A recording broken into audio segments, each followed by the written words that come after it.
Bonsoir à tous, et donc ce soir c'est la dernière de la saison des Job Guessers, donc le 12e épisode. Je suis ravie de vous retrouver.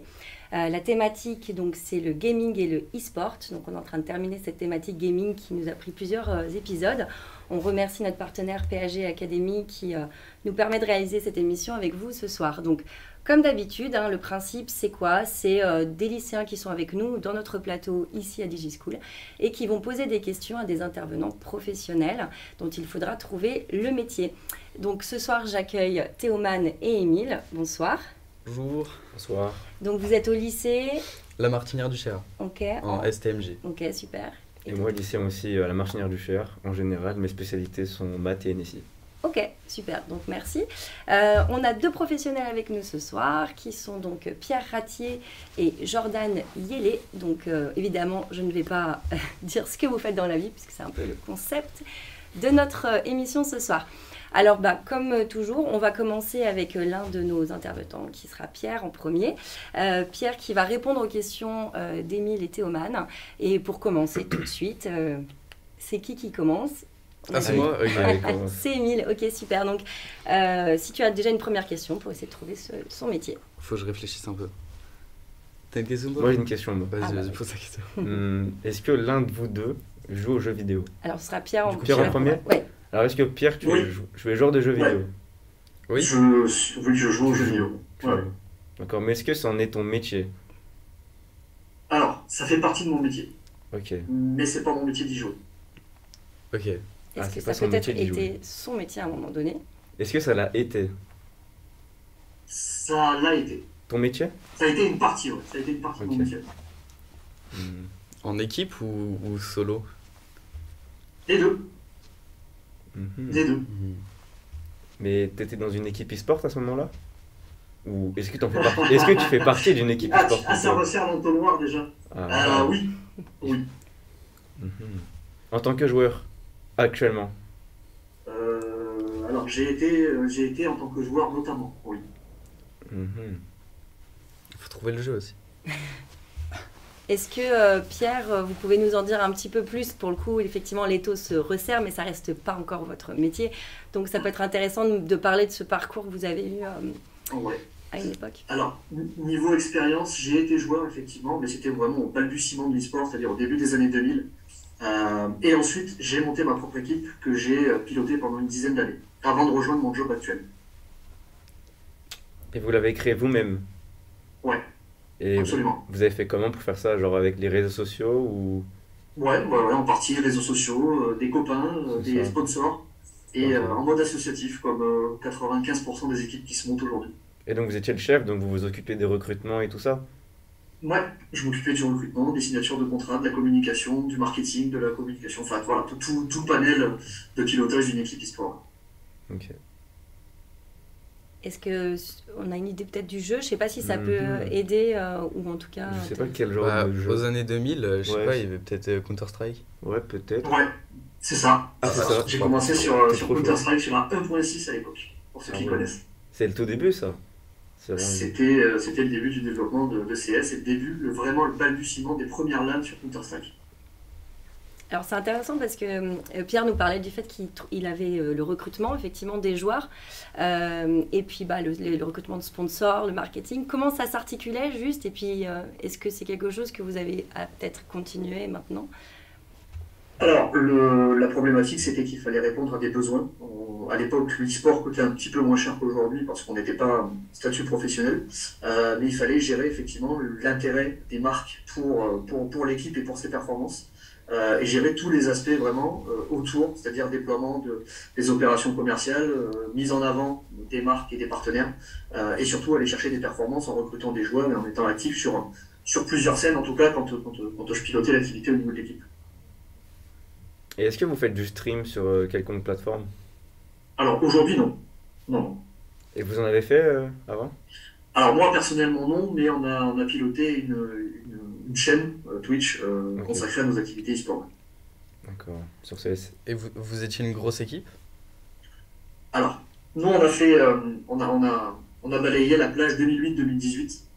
Donc on s'est arrêté vraiment quand l'e-sport a explosé, ou en tout Ouais. cas au tout début de l'explosion de l'e-sport pro en France. Donc pour une association et pour l'époque, on était une belle équipe. Ouais. J'avais du cash prize et tout, vous avez fait des compétitions? Ouais, on a fait des compétitions aux États-Unis, en Australie, au Japon, en Europe centrale. On a fait un peu le tour du monde sur plusieurs jeux, sur plusieurs scènes. C'était plutôt intéressant. Ça, c'est Hmm. chouette. Mhm. Est-ce que vous ne serez pas manager ou le chef du coup de cette équipe e-sport en question? Bah, à l'époque, Alors, oui, mais je crois que ça a changé. à l'époque, j'étais effectivement le président de Ouais. l'équipe e-sport, mais aujourd'hui, mon métier est un peu plus large, un peu plus large et en même temps un peu plus ciblé. Ciblé dans quel sens? Sur le jeu vidéo ou sur l'e-sport? Enfin, sur le Euh, jeu CSGO ou sur... non, il est ciblé sur l'activité gaming, vraiment au sens large du terme, Mhm. avec une composante et une coloration e-sport, effectivement. Ok. C'est pas facile, sinon ça serait pas drôle. Ouais, C'est Ouais. sûr.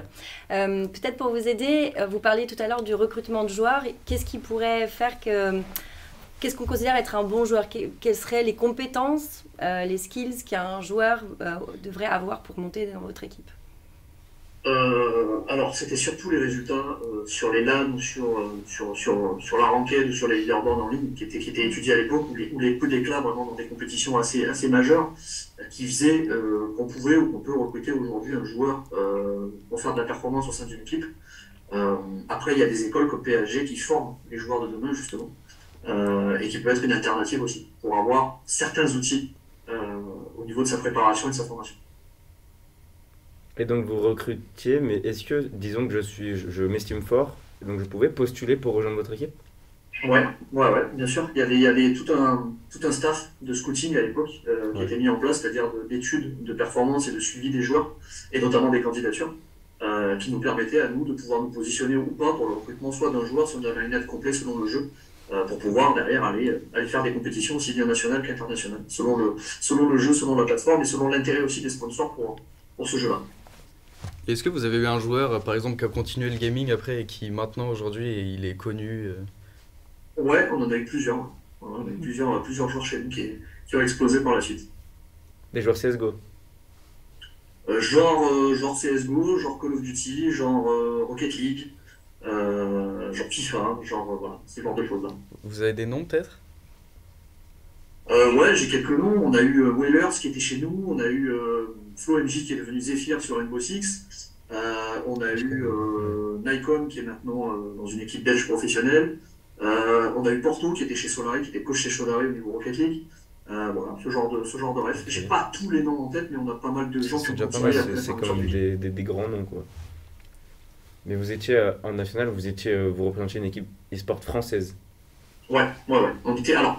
On était basé en France et 80% de nos effectifs étaient français, mais on avait aussi des Américains, on avait des Polonais, Ok. on avait des Tchèques dans l'équipe. Voilà. Ah ouais, Selon le jeu, en fait, on allait chercher les talents où ils étaient. il y avait un peu de tout, ouais. Et juste 2018, ça explose. Qu'est-ce qui fait que vous, du coup, vous décidez de stopper? Alors moi, je suis toujours basé en province. Je suis dans le sud, dans la région de Nîmes. Et en fait, je me suis vite aperçu que pour basculer mon équipe du statut d'association au statut de société et de passer des sponsors en investisseurs, c'était très compliqué en étant loin de la capitale, en étant loin des principaux investisseurs, en étant loin des médias. Alors, je pouvais faire les allers-retours parce qu'on est vraiment qu'à 3 heures de train. Mais au niveau logistique et au niveau emploi, parce que moi j'avais un boulot qu'on appelle alimentaire à l'époque, je vivais pas de l'e-sport à l'époque. J'ai pas pu franchir le pas en fait du monde professionnel au moment où les coûts ont explosé. Les salaires et les frais de logistique, notamment pour la gestion d'une équipe professionnelle, explosaient. On pouvait plus suivre. Donc il a fallu que je fasse un choix. Et le choix a été d'arrêter tout simplement cette équipe. Ok. Mais pour travailler dans l'e-sport. Pour au final, aujourd'hui, oui, en avoir fait mon métier de manière officielle. Donc il n'a pas d'équipe. Donc aujourd'hui, vous êtes seul. Alors, je ne suis pas seul. Ok. Non, je ne suis pas seul. Je fais partie d'une structure qui me permet d'exercer mon boulot. Est-ce que- Mais ça a un lien pour vous aiguiller un peu avec une certaine gestion de talent, gestion de e-sport. Enfin voilà, il y a un lien avec le gaming, il y a un lien avec l'e-sport, il y a un lien avec mon expérience en tant que dirigeant d'équipe. Et Peut-être l'une. Vas-y, Paul. sans trop rentrer dans les détails, vos revenus, ils viennent de votre métier ou genre c'est des revenus fixes ou exemple c'est des revenus comme le stream, ça peut varier. Non, j'ai un vrai contrat de travail à durée indéterminée, comme j'avais avant quand je travaillais pas dans l'e-sport. Et donc mes revenus viennent de ce contrat-là. D'accord. Enfin, je vois rien. Je sais pas du tout. Vous êtes toujours sur Nîmes, du coup? Alors oui, parce que j'ai la chance de travailler ce qu'on appelle en remote, c'est-à-dire que je suis chez moi, je suis dans mon bureau, à la maison. Évidemment, je me déplace sur les événements gaming, e-sport, les conventions, et notamment pour aller serrer des mains et signer des contrats, mais je travaille à 90% du temps depuis chez moi à Nîmes. Ok, donc serrer des mains et signer des contrats, ce seraient des contrats de quoi, à votre avis? Bah, Des contrats peut-être pour des joueurs ou... ouais. Comme au foot un peu. Comment ça se Il y, rapproche? a- il y a il y a de ça. Vous chauffez, vous allez Mm. cerner une petite partie de mon activité, effectivement. Euh, il y a une partie gestion de joueurs, gestion de contrats, effectivement. Mais c'est pas l'intégralité du boulot. Après, le boulot est assez complet, mais ciblé, comme je le disais tout à l'heure. Donc ça fait partie, effectivement, de mes attributions. Mais moi, Mais ça va un peu plus loin. je trouve le boulot quand même très large, je fais beaucoup de choses dedans. Ouais. Ouais. Moi, je pensais qu'exemple, rien que signer des contrats pour des joueurs, c'était peut-être 100% du boulot en question, justement, peut-être. Sauf que là, C'est 80. Allez, Quand même. 70-80% de mon boulot aujourd'hui. Ok. Donc, Donc, qui c'est qui fait ça généralement, en fait? Bah, le recruteur, je pense. ouais, ou même le chef, carrément, peut-être. Celui qui gère l'équipe, ou qui gère... Et on peut imaginer que c'est peut-être des joueurs qui sont solos, qui sont pas forcément dans des équipes, en fait. Vous les représentez à travers...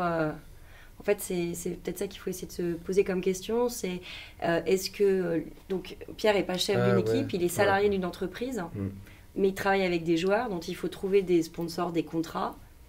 Donc, qu'est-ce que ça vous fait penser? Peut-être qu'il fait de la pub pour l'entreprise en question. Ou... Ah bah, peut-être pas, en fait. Qui signe. Alors, il y a une partie publicité, il y a une partie relation marque, pas forcément pour mon entreprise, mais il y a une partie, effectivement, relation avec les annonceurs. Hmm. Est-ce que votre métier, par exemple, pourrait être exactement le même dans d'autres domaines qui n'ont rien à voir avec l'e-sport? Oui, il y a un portage possible dans d'autres domaines, notamment artistiques ou sportifs. Lié au divertissement ou au sport de haut niveau, Ouais. j'imagine. Oui. Vous J'ai- chauffez, hein, vous étiez Ouais. proche. Hein. J'avais pensé à quelque chose, mais le fait de trouver les... Enfin, par exemple, les sponsors et tout, ça m'a éloigné. Je pensais peut-être que c'est genre en mode les détections. Ils regardaient les joueurs qui n'avaient pas encore d'équipe et qui pouvaient être bons, et du coup, peut-être les... Enfin, leur demander s'ils recherchaient Ouais, les une recruter, structure. tout Ouais. ça, sauf qu'en fait, je sais pas si c'est un nom, ça, en fait. Bon, je Donc, pense que on peut se dire, Pierre, qu'on peut les aider Ouais, ils parce ont qu'ils touché sont pas beaucoup, mal quand même. Ouais, ils sont pas mal. Je peux Ouais, dévoiler peut-être allez-y. le Oui, contenu. on peut y aller. Alors aujourd'hui, mon statut officiel, moi, c'est directeur e-sport au sein d'une agence.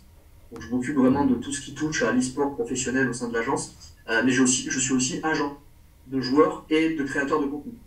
C'est-à-dire qu'aujourd'hui, je gère la carrière de joueurs professionnels e-sport, de joueurs d'échecs, de sportifs et de créateurs de contenu, que vous connaissez peut-être, on en parlera tout à l'heure, dans leurs relations et dans leur business et dans leur carrière. Que ce soit la signature de contrats avec des équipes, que ce soit du sponsoring avec des marques, que ce soit de l'événementiel. Donc je m'occupe vraiment de tout le côté business. En fait, je suis dans l'ombre de ces gens-là qui sont plutôt connus et je m'occupe de gérer pour eux les contrats et la relation qu'ils ont avec leurs équipes et le monde pro.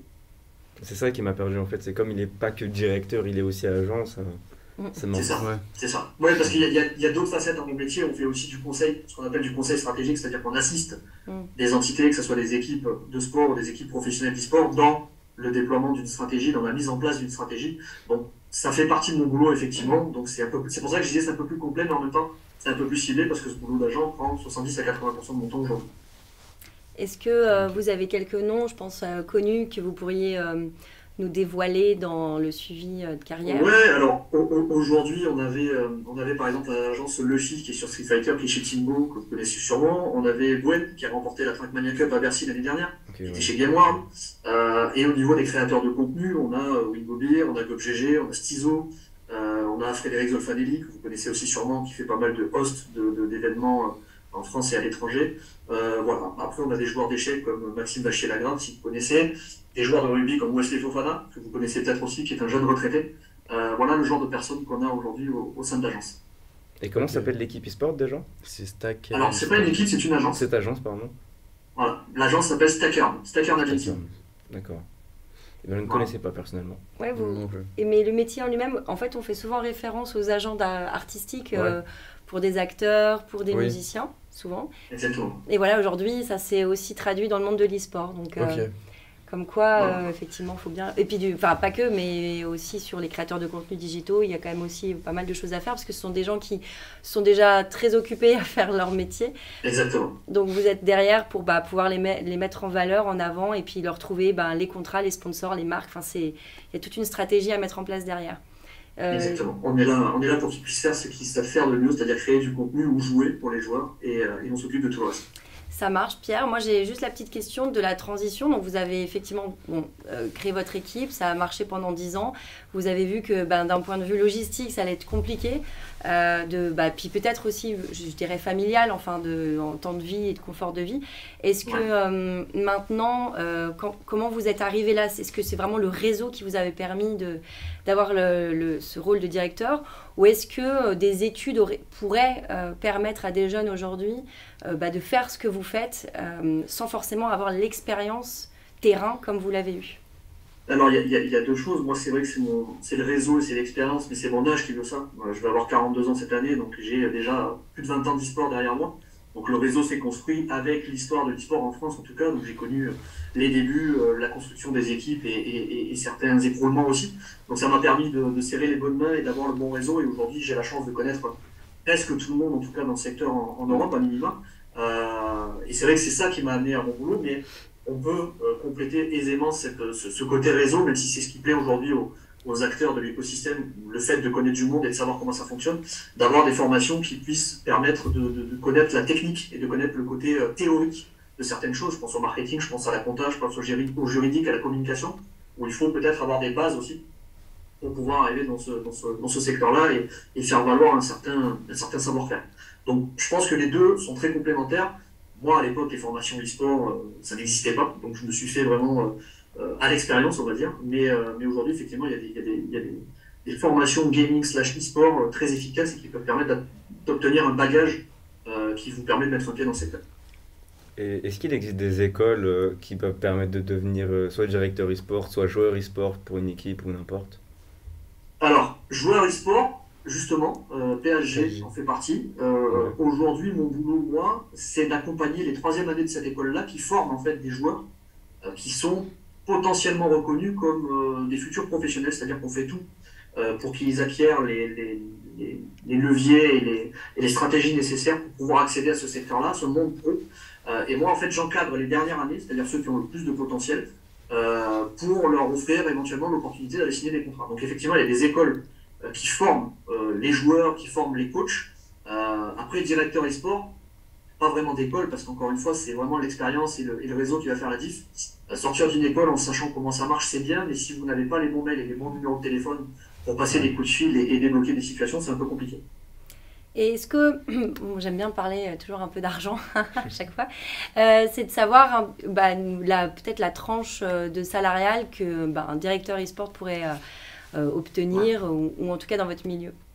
Ok, alors pour être tout à fait transparent, aujourd'hui moi j'ai une part de fixe et une part de variable en fonction des affaires que je génère aussi pour la société. On est une toute petite start-up aujourd'hui, on est 7 à travailler pour le groupe Stackern qui a plusieurs filiales, toutes dans l'e-sport et le gaming au niveau du business. Donc moi j'ai un salaire fixe qui est aux alentours de 2000 euros en net tous les mois. Et après, j'ai une part de variable. Alors, je ne peux pas vous donner malheureusement les montants parce que ça varie vraiment trop et ça dépend de beaucoup de choses. Mais comme on fait beaucoup de projets qui valent quelques dizaines de milliers d'euros, notamment dans l'immobilier, mais on aura peut-être l'occasion d'en parler plus tard. Voilà à peu près les bases de salaire aujourd'hui, en tout cas pour moi qui suis en province, qui suis dans une petite start-up. Voilà. Ok, super. Merci. Est-ce que vous avez encore des questions pour Pierre? Moi, ça va. Ok, donc c'est clair pour vous. Moi j'aurais une question encore. Oui. Vous savez ce qu'il faut après le lycée, j'imagine, pour aller dans ces écoles comme PhD ou G, c'est comme PHG. PHG. PHG, ouais. Powerhouse Gaming, ça veut dire. Et donc vous savez, alors je crois que c'est sur contrat. ouais. C'est sur entretien. Et je crois que c'est tout simplement une candidature à envoyer avec des frais d'inscription évidemment. Ouais. Et il y a une sélection aussi à l'entrée par rapport à des coachs qui vont jauger de votre niveau et qui vont voir et la motivation et la rigueur que vous avez et la vraie envie que vous avez de devenir pro parce qu'aujourd'hui D'accord. tout le monde joue aux jeux vidéo, tous Ouais. les fans de joueurs et sports pro ont potentiellement envie de le devenir, mais tout le monde n'aura pas cette chance-là. C'est ça. Voilà. Donc il y a quand même un processus de recrutement qui est assez strict et qui permet déjà de réorienter les jeunes qui n'auraient peut-être pas l'étoffe, entre guillemets, sans vouloir être péjoratif, Oui. pour aller plus loin dans ce secteur-là. Ou en tout cas les orienter correctement d'un côté staff ou d'un côté vraiment spécialité, marketing, communication, encadrement, autre que joueur. Et l'école, si on postule, c'est exemple sur les jeux qu'elle propose ou on peut venir demander et dire Non, je bah, suis- le but du jeu, si tu postules dans une école comme ça, c'est que tu postules sur le jeu sur lequel tu es le plus à l'aise. D'accord. Si demain tu me dis je suis très fort en Rocket League parce que j'y joue 15 heures par jour, mais que tu postules sur FIFA, ça va pas être cohérent. Et est-ce Ouais. que je peux avoir Il un faut avantage? que tu aies une spécialité. Est-ce qu'il peut avoir une sorte d'avantage, disons que je suis sur le leaderboard, je suis dans le top 5 FR et je viens postuler, exemple, puisqu'on va directement me dire ouais, tu peux, on te connaît. Alors peut-être pas directement parce que je pense qu'il y a, Ouais. il y a quand même des tests in-game. Par contre, le fait que tu sois classé et que tu aies un positionnement ranked qui soit plutôt positif pour toi, ça peut jouer en ta faveur effectivement. Après moi je fais pas partie du processus Ok. de sélection, il faudrait voir vraiment avec Terence qui est le directeur de l'école. Moi je m'occupe vraiment des troisième années, c'est-à-dire des excellences, c'est-à-dire en fin de formation pour ceux qui ont le plus de potentiel. Et je m'occupe absolument pas des recrutements en première année. Mais sur le site de l'école c'est très bien expliqué, donc il n'y a pas de souci pour se renseigner là-dessus. Super. Je vois. Moi, j'avais une dernière question, Pierre. Je crois que c'était par rapport aux stats un petit peu que vous aviez sur les débouchés ou enfin aussi de dire ça fait rêver l'e-sport. Il y a Ouais. maintenant des choses qui se créent comme des structures comme PSG Academy, mais aussi voilà, des agents comme vous qui s'occupent de trouver les pépites. Mais est-ce que voilà, en tant que parent, on pourrait se dire on lance notre enfant dans un univers qui va avoir quand même des débouchés? Comment ça peut se traduire? Alors aujourd'hui, il faut savoir qu'en France, on est environ, alors j'ai pas regardé les mises à jour du baromètre France e-sport, mais je crois qu'il y a entre 800 et 1000 personnes qui vivent de l'e-sport, c'est-à-dire qui sont salariés ou qui ont un statut assimilé salarié, qui peuvent en vivre, un salaire suffisant pour en vivre. Donc ça fait très peu au regard du marché de l'employabilité au niveau national. Et là-dedans, ça inclut évidemment tous les joueurs, tous les staffs, tous les producteurs d'événements, toutes les agences, tous les publicitaires ou les marques endémiques. Vraiment e-sport à 100%. Donc ça fait très peu. Donc il n'y a pas beaucoup d'élus. Après, il y a évidemment des opportunités aussi à l'étranger, mais il faut être à minima bilingue au niveau anglais, il faut pouvoir se déplacer, il faut pouvoir aller passer des tests dans des équipes à droite à gauche en Europe ou aux États-Unis, ou même dans l'Asie.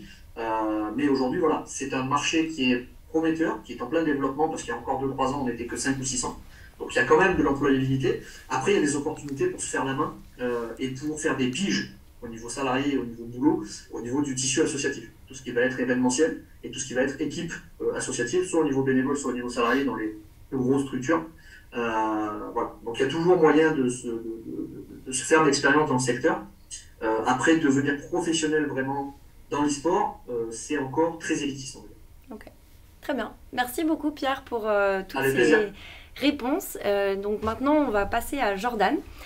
Du coup, merci pareil de vous rendre disponible pour répondre à nos questions. Donc, c'est reparti, on repart de zéro. On ne connaît pas le métier de Jordan. Donc, si vous pouvez poser un peu les mêmes questions, il n'y a pas de Ouais, souci. Hein. Allez-y. Je vous écoute. Commence. Tu commences? Comme tu veux. Moi j'ai vu vite fait sur la caméra de Jordan, il a l'air d'avoir un bon siège, je pense. Je pense qu'il joue, il est joueur pro, moi. je pense. Oh le raccourci. Ouais, c'est vrai. En vrai. Quoi? Non, je suis à côté.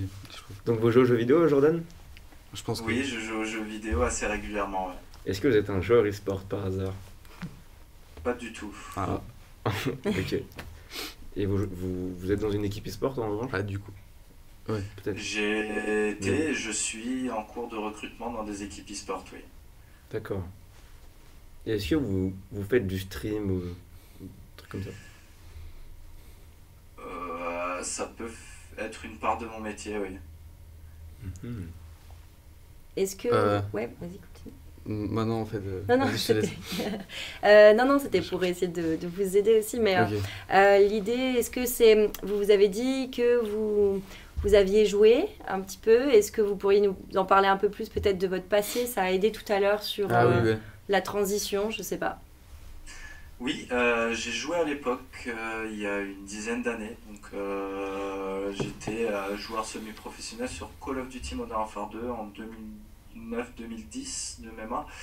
Je faisais des compétitions Desserto, aussi sur un site qui s'appelle Game Battle, qui était sponsorisé par Major League Gaming, qui est euh, une grosse structure d'événements, de tournois sur Call of Duty. Donc je faisais surtout beaucoup de 1v1, j'avais aussi fait des équipes en 4 contre 4 à l'époque. Et puis ensuite j'ai fait une pause du circuit compétitif due à l'explosion de la fibre qui a posé énormément de problèmes, on va dire, sur le point de vue technique sur le jeu. On sentait tout de suite les délais avec des gens qui étaient dans les grandes villes, qui avaient accès à des fibres, etc. Donc on voyait vraiment la différence, ça se sentait. J'étais encore tout jeune et puis voilà, je me suis focus un peu sur l'école, tout ça. Et voilà. Mais ça a un rapport avec mon métier, effectivement. Hmm. Et aujourd'hui, vous êtes seul ou vous, avec des potes ou des collègues, vous cherchez à vous faire recruter? Seul, oui, la majorité du temps, mais je travaille aussi avec des équipes, oui. Et vous êtes Notamment l'équipe de PSG Academy. vous êtes dans une structure ou juste à Plus l'école? maintenant. Ok, Actuellement à l'école et, comme j'ai dit, en cours de recrutement dans des ok. équipes. Et c'est sur quel jeu principalement que vous jouez? Encore sur Call of? Non, Call of, j'ai arrêté, je suis sur Rocket League. Ok. D'accord. Et vous êtes assez bon au jeu? Je suis SSL. Voilà. Pas mal. Pas mal, c'est vraiment bien. Et donc vous cherchez une équipe e-sport ou... C'est ça? C'est plus les équipes e-sport qui viennent à moi. Oh, ok. On a un gros guest. Non, pas forcément. Par rapport à au métier pour lequel on est là et qu'on essaie de trouver, est-ce que vous avez des collègues? Alors, j'ai d'autres parts de métier qui travaillent avec moi. Alors, j'ai des collègues effectivement, mais en général, ils sont dans des équipes différentes ou alors ils font du content creatoring sur YouTube, sur Twitch. Euh, ouais, c'est plus avec d'autres corps de métier que je travaille en général. Ok. Et vous n'êtes pas sur YouTube ni sur Twitch? Je pourrais, mais non. Ok. Et du coup, Rocket League, c'est quelque chose que vous devez pratiquer ou en tout cas faire pratiquer beaucoup dans votre semaine. Enfin, quelle serait à peu près la journée type de votre semaine? Je pratique du Rocket League par plaisir déjà, premièrement. Et deuxième chose, je peux pas trop aiguiller, sinon je vais te donner beaucoup d'indices, mais Après, on est là pour ça. ça m'aide dans mon activité. Ça m'aide dans mon activité et ça me permet aussi de connaître du monde directement sur le jeu pour d'éventuels recrutements ou autres. Donc vous n'avez aucun lien avec une quelconque structure ou équipe pour l'instant? Alors j'ai été, bon, je peux donner des noms, Oui, j'ai bien été sûr. au FC Nantes Sport, à l'e-sport club de Strasbourg. Voilà, c'est des petites structures nationales, hein, mais enfin, le FC Nantes, vous connaissez du coup l'équipe de foot. Voilà, j'étais directement relié au club, l'e-sport club de Strasbourg et plein d'autres structures en France que j'ai aidé. Voilà. D'accord. Est-ce que vous participez à la croissance de joueurs qui pourraient aujourd'hui percer dans le monde de l'e-sport? Oui, complètement. Moi, je pense que... Est-ce que vous... En mode, vous donnez Enfin, je sais pas comment expliquer, mais est-ce que vous formez des joueurs, peut-être? En mode... C'est une part de mon métier, oui. Vous êtes un peu coach sur Rocket C'est League. chaud, ouais, exactement. Ah, C'est Voilà, ça. vous avez trouvé. Vous avez trouvé. Oui, je suis coach e-sport pour PSG Academy, donc je forme les joueurs Rocket League là-bas. J'ai d'autres spécialités. J'ai fait une formation récemment en base scientifique, nutrition et diététique, donc je suis également professeur chez eux en nutrition diététique. Alors c'est vraiment des petits cours, hein, c'est pas sur le cursus de l'année chez eux. Ça a été le cas l'année dernière, mais moins cette année. J'ai également aussi des petites spé en psycho. Voilà, on s'est renseigné. Moi, j'avais des petites questions parce que quand on parle d'école de gaming, par exemple coach et tout, je comprends pas trop comment ça marche parce que moi, à l'école, on a des notes et tout, mais vous, comment ça marche? Genre, si le mec il gagne le match, il a 20 sur 20 ou... Je sais pas trop comment ça Ça marche. fonctionne pas comme ça, comme l'a dit Pierre tout à l'heure. On est là pour former des cyberathlètes. Donc, Ouais. notre but, c'est de les former à devenir joueurs professionnels. Donc, les notes, on s'en fout, c'est plutôt leur performance et leurs résultats derrière qui vont nous aiguiller. Donc, moi, je vais les mettre en relation. Je vais donner des feedbacks justement à Pierre qui, lui, va pouvoir trouver des solutions pour ces joueurs-là, notamment les élèves de 3e année. Donc, moi, mon but, c'est de les rendre autonomes, autodidactes. Donc autodidacte, juste pour voilà, c'est le but qu'ils apprennent par eux-mêmes aussi, parce qu'un joueur professionnel il apprend aussi par lui-même, il doit être capable d'analyser ses propres games, etc., de se conseiller lui-même, de conseiller d'autres joueurs par la même occasion, et je dois aussi surveiller leur rythme de vie. Voilà, parce qu'il y a aussi une part sur le sommeil est relié avec l'alimentation par la même occasion. Je leur donne des conseils directement en jeu, d'où le fait que je dois jouer. Voilà, je joue, ça me permet d'être plus précis en fait sur les conseils que je vais donner et d'avoir une expérience sur les conseils que je vais donner sur le jeu. Voilà pourquoi je joue et que c'est une part de mon métier aussi. Pour un coach, des vous joueurs êtes essentiel quand même. Pour un coach, vos conseils valent la peine, je pense, pour un Ouais. coach. Parce que, Il y a mieux que SSL.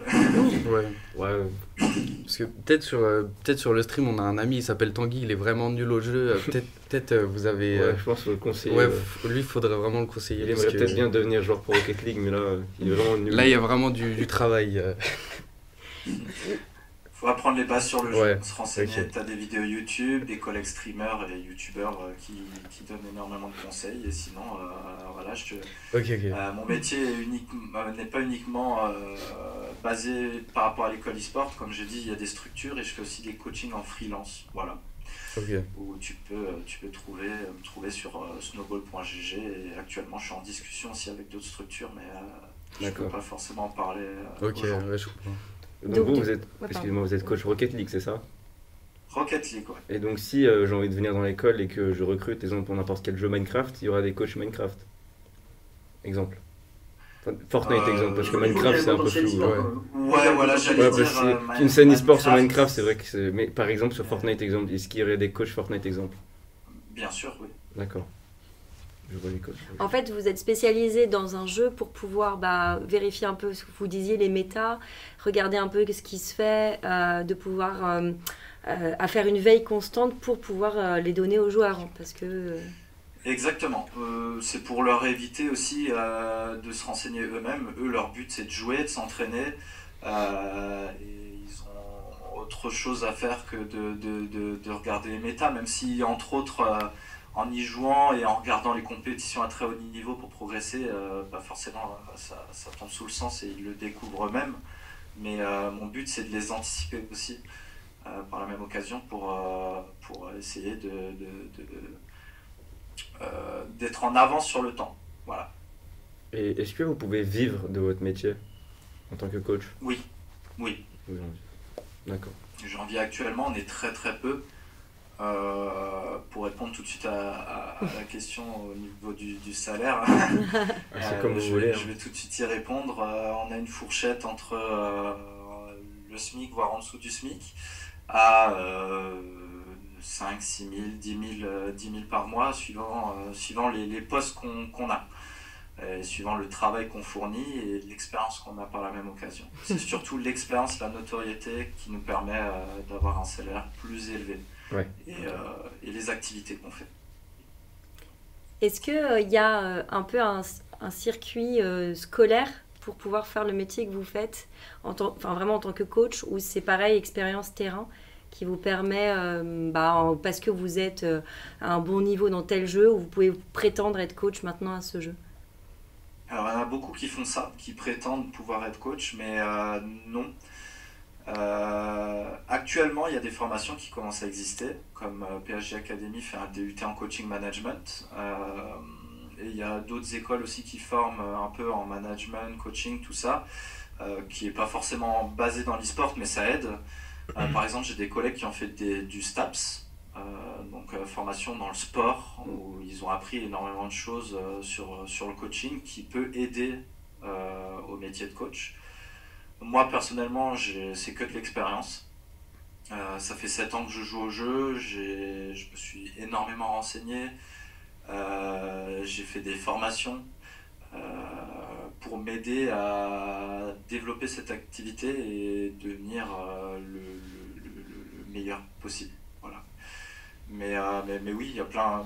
Par exemple, j'ai d'autres collègues qui ont fait des formations en psychologie, notamment Mew, coach performance de chez Team BDS, qui lui a fait une formation en psychologie. Ensuite, avec l'expérience et l'autodidactie, je ne sais pas si ça se dit maintenant, il a été autodidacte, il a appris par lui-même sur Internet, s'est renseigné, il a lu énormément de bouquins.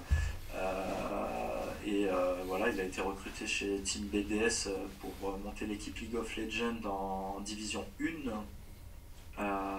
Et c'est ce qu'il a fait. Et puis ensuite, il s'est redirigé sur Rocket League, mais lui, il n'a rien à voir avec le jeu directement. Comme quoi, en fait, les postes qu'on occupe ne représentent pas forcément le niveau et l'expérience sur le jeu. Parce que lui, il est vraiment sur un suivi psychologique, et bien entendu, il s'est renseigné pour son développement personnel sur le jeu et pouvoir aider les joueurs le mieux possible. Mais il est beaucoup moins fort que moi sur le jeu, moins d'expérience, et pourtant il les a amenés en championnat du monde et ils ont gagné. Donc ça n'a rien à voir, on a vraiment plusieurs aspects. Et pour devenir aujourd'hui coach d'une structure e-sport comme Vitality et tous ceux que vous connaissez, il faut avoir beaucoup plus de connaissances en psychologie, en nutrition diététique, tout ce qui entoure l'e-sport, plus que le jeu en soi. Pourquoi ? Parce que comme je vous ai dit, et c'est ça mon travail à l'école e-sport, c'est de rendre ces joueurs autonomes et autodidactes pour qu'eux-mêmes sachent s'analyser et qu'ils comprennent leurs propres erreurs et qui progressent par eux-mêmes. Voilà, exactement. Parce que, en fait, si moi maintenant je vais chez Vitality, je ne vais pas apprendre aux joueurs Vitality, si vous connaissez un peu Rocket League, du coup, à Radozin, Seizen et je me souviens même plus du troisième joueur, mais c'est pas grave. Je vais pas leur apprendre à jouer à Rocket League. Ça fait 7 ans qu'ils jouent au jeu, ils ont testé énormément de choses. Alors je vais les aiguiller dans leur progression, forcément. On va se poser des questions ensemble sur qu'est-ce qu'on pourrait améliorer par rapport à la méta. Voilà, on va surtout trouver des contres aux stratégies adverses par rapport au style de jeu, etc. Donc comme je vous ai dit, c'est d'être dans le futur, quoi. Vraiment, c'est ça mon travail. C'est de les aider, les aiguiller, qu'ils évitent de faire les recherches par eux-mêmes. C'est pas leur travail. Eux, leur travail, c'est de devenir les meilleurs joueurs au monde, de sécher le jeu comme jamais. Et voilà. Ok. Ça vous parle Ça nous convient. Moi, ça me parle en plus. J'avais déjà entendu, mais je n'ai jamais parlé avec quelqu'un qui était dans le domaine, quoi. Ouais. La même. Ouais. Et du coup, vous avez un peu fait le tour des questions. C'est vrai que ce qui est intéressant, c'est que ces deux métiers, c'est l'e-sport, on fait souvent référence au sport de haut niveau avec des sportifs qui utilisent vraiment leur cardio pour le coup. Ouais.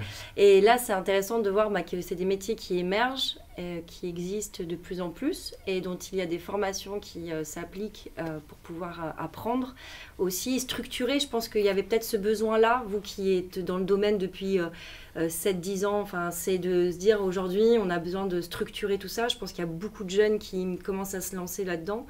Il y a aussi un sujet, je pense, à peut-être beaucoup de collégiens, lycéens. Vous m'avez dit, quand on a fait la préparation de l'émission, que généralement les pépites, on les rencontrait plutôt, on va dire, fin de collège, début de lycée, où là, on sent que c'est comme des jeunes recrutés dans un stade de foot qui commencent à taper un peu à la balle. Justement, est-ce que la carrière d'un joueur professionnel en e-sport, c'est combien de temps ? Est-ce qu'on peut faire le parallèle avec le football, par exemple ? Oui, il y a un parallèle à faire, sachant qu'on est beaucoup plus performant et au niveau du sport, on est beaucoup plus athlétique, on a une meilleure condition physique quand on est jeune. Là, c'est un peu pareil au niveau de l'e-sport. La carrière va de 16 à 25 pour être vraiment très large parce que c'est là où déjà on va avoir le temps pour se consacrer à ce genre d'activité. On va avoir la concentration, la dextérité, un petit peu moins de manque de sommeil que quand on commence à prendre un peu d'âge. Et puis surtout, on a une vie de famille qui nous permet aussi de libérer du temps pour passer des 7-8 heures sur un écran pour se préparer pour une grande compétition et partir à l'autre bout du monde pendant 2 ou 3 semaines. Donc déjà au niveau des contraintes et au niveau de la présence physique et athlétique, même si on n'en a pas conscience, mais il y a une vraie préparation athlétique autour des joueurs, en tout cas les professionnels qui sont dans des équipes professionnelles installées. Il y a une vraie préparation athlétique pour ces gars-là. Et donc c'est vraiment quand on est plus jeune qu'on est à même de l'encaisser, de le supporter. Après, comme disait tout à l'heure Jordan, il y a une vraie reconversion, une vraie possibilité de reconversion dans l'encadrement, dans le staff, au niveau des équipes, que ce soit en tant que coach, en tant qu'analyste, en tant qu'observateur, ou préparateur, ou tout ce que vous voulez. Donc il y a quand même une deuxième phase de la carrière quand on n'est plus actif en tant que joueur pro, qui peut s'écrire et qui peut se faire aux côtés du monde professionnel aussi, sachant qu'aujourd'hui, évidemment, quand vous êtes un joueur pro et que vous arrêtez votre carrière à 23, 24, 25 ans, il est plus facile pour vous derrière, avec les références que vous avez, la connaissance du jeu et la connaissance aussi de la scène en question, de vous recycler, entre guillemets, en tant que coach. Super, Ok. très clair. Ouais. Mais donc la plupart des joueurs e-sport, après qu'ils ont fini leur carrière, disons 25 ans, comme vous l'avez dit par exemple, ils deviennent coach. Par Ça exemple. dépend de leur volonté. Il y en a qui sont vraiment passionnés et qui veulent rester dans ce secteur-là parce que Ouais. ça leur a plu. Il y en a qui en sont dégoûtés. Ouais. Parce qu'il ne faut pas croire que c'est tout rose et parce que c'est du jeu vidéo, du loisir, tout Ah va non. bien. Justement, c'est un secteur qui est en pleine croissance, Ouais. qui justement est en train d'être encadré. Vous avez peut-être vu les news qui se sont passées entre Francis Sport, le gouvernement, la volonté de mettre un peu d'e-sport au JO. Donc il y a un vrai encadrement, il y a une vraie structuration qui est en train de se faire. Mais il y a aussi un business. Si les agences comme la mienne ont émergé, c'est aussi parce qu'il y a un business, il y a un côté argent qui commence à faire son entrée, comme on peut le voir dans le sport classique. Et ça, des fois, des passionnés de jeux vidéo ou des professionnels d'e-sport ont un peu de mal aussi à le digérer ou à se faire à l'idée que oui, leur passion, leur loisir peut engendrer ce genre de contraintes-là et ce genre d'obligations d'image vis-à-vis des sponsors, de négociation de contrats, de pression de résultats. Donc il y en a qui quittent tout simplement le navire et qui font totalement autre chose quand ils ont fini, qui écourtent même leur carrière quand ils en ont marre. Donc c'est pas obligatoire. Mais c'est une des voies qui peut être prise par ces joueurs-là parce que c'est quelque chose qui leur est offert aussi par les équipes qui sont en recherche de ce genre de profil, avec la connaissance, encore une fois, du secteur, avec un niveau de jeu qui permet d'asseoir la légitimité du coach par rapport à d'autres joueurs qui pourraient être aussi bons. Donc tout ça, ça fait partie d'un tout qui permet de penser ou non à la suite de la carrière. Ok. Tout va dépendre aussi de leurs compétences, leur profil. On n'est pas tous pédagogues, il y en a, ils perdent plus... La patience. Voilà, la patience, il faut être pédagogue par exemple pour être coach. Voilà, chacun a son profil et ses envies, comme Pierre l'a bien dit, pour changer de carrière. Et peut-être un peu de démagogie aussi et de pédagogie sur quel e-sport, parce qu'il y a beaucoup de marques qui se rapprochent de vous, vous disiez, pour pouvoir communiquer auprès d'un jeune public. Mais effectivement, ils ne savent peut-être pas dans quoi ils s'embarquent. Donc, il y a peut-être toute une stratégie aussi d'approche marque à mettre en place. Et ça peut être aussi des futurs métiers. Ouais, c'est ça. Il y a toute la relation monétisation et des contenus, et de l'image, et des performances qui est à prendre en compte. Ça fait une petite part de mon métier aussi et une petite part de mes missions. Donc c'est quelque chose qui s'apprend parce que les gamins qui arrivent dans les sports et qui performent et qui arrivent à signer des contrats professionnels assez jeunes sont pas éduqués pour ce genre d'aspect de leur carrière. Et ça fait notamment partie du rôle et des équipes pro qui les recrutent, qui souvent sont accompagnés d'un staff assez solide dans l'accompagnement des joueurs justement qui font partie de l'équipe, et des agences comme la mienne, comme Prodigy, comme pas mal d'agences qui existent dans le monde, de pouvoir être là et de servir de support et de béquille vraiment à ces joueurs-là qui, comme des fois des joueurs professionnels de football, ne pensent que football et sport et ne pensent pas du tout ni business, ni suite, ni gestion de son image. Donc voilà, c'est le métier des encadrants et des accompagnants de ce secteur-là. Ok, super. Et moi j'aurais une question, disons qu'exemple pour votre équipe e-sport, votre agence, vos revenus ils sont générés comment? Alors nous on a plusieurs sortes de revenus. Alors déjà on a plusieurs filiales. On a une filiale qui fait vraiment du côté e-sport, représentation de talent et conseil stratégique. On a une filiale qui fait de l'immobilier, donc on construit typiquement avec des promoteurs des arénas qui vont vous servir demain à aller voir des compétitions e-sport partout autour du monde. Okay. Et on a une partie qui sert à faire des levées de fonds pour les startups du secteur. Donc on accompagne des équipes ou des marques qui veulent aller chercher des fonds pour développer leur activité. On les aide à structurer tout ça et aller chercher des investisseurs. Et nous, en fait, on est rémunérés soit quand on donne du conseil, un peu comme des profs, on va assister des équipes e-sport qui vont venir nous dire, écoutez, aujourd'hui on patine un peu, on a du mal à développer notre activité, à aller chercher des sponsors. Donc on les aide à réorienter un peu ou leur communication, ou leur stratégie, ou leur façon de faire du marketing, ou alors des marques qui viennent nous voir en disant, nous on a vu de la lumière, on veut faire de l'e-sport parce qu'on veut aller chercher des 12-17 ans. On veut faire revenir du monde dans nos stades, en cas de club de sport par exemple, où on veut attirer un nouveau public qu'on n'arrive plus à toucher parce qu'il n'y aura plus la télé, il n'y aura plus la radio, il n'y aura plus les journaux. Et donc nous, on les aide à déployer une stratégie qui va leur permettre d'aller toucher leurs audiences et les cibles dont ils ont besoin. Et donc on est rémunéré pour ça, comme des consultants, comme des coachs ou des profs tout simplement. On établit des dossiers, on fait des études de marché. Et après, au niveau de mon rôle d'agent, nous on est rémunéré à la commission. C'est-à-dire que quand on fait signer un contrat à un créateur de contenu, à un joueur ou à tout autre profil de l'agence, on prend une petite part du budget qui est alloué pour telle ou telle activité, que ce soit pour un contrat professionnel dans une équipe, que ce soit pour une activation avec une marque, un rôle d'ambassadeur ou quoi que ce soit. Donc on est rémunéré comme ça. Ok, d'accord. Ok. Bon bah écoutez, c'est tout bon pour vous. Ouais, Ouais, ça vous bon. paraît Voilà. plus clair. Vous êtes repartis avec Ouais, c'est des clair, ouais. infos. C'est chouette. Bah écoutez, Pierre et Jordan, merci beaucoup pour votre temps, toutes ces Avec plaisir. informations, Avec parce plaisir. que je trouve que c'est vraiment toujours chouette avec cette émission de partager en direct votre expérience, comment accéder à des métiers comme les vôtres, surtout dans ces sujets qui attirent de plus en plus les jeunes. Je vais du coup mettre fin à cette émission. Donc la dernière de la saison, on a passé de beaux moments. En tout cas, c'était très chouette. Merci à vous tous de nous avoir suivis. On a presque accumulé une centaine de milliers de vues sur les Job Guessers. Donc merci à tous parce que c'était 12 belles émissions. On vous retrouve la saison prochaine et en espérant. Et puis écoutez, merci à tous les deux, Théoman, Bah, de rien. Émile, pour vos questions. Vous avez été top. Et je vous dis à très bientôt. Merci à vous. Au revoir. Bonsoir, merci. Bonsoir. Au Merci. revoir.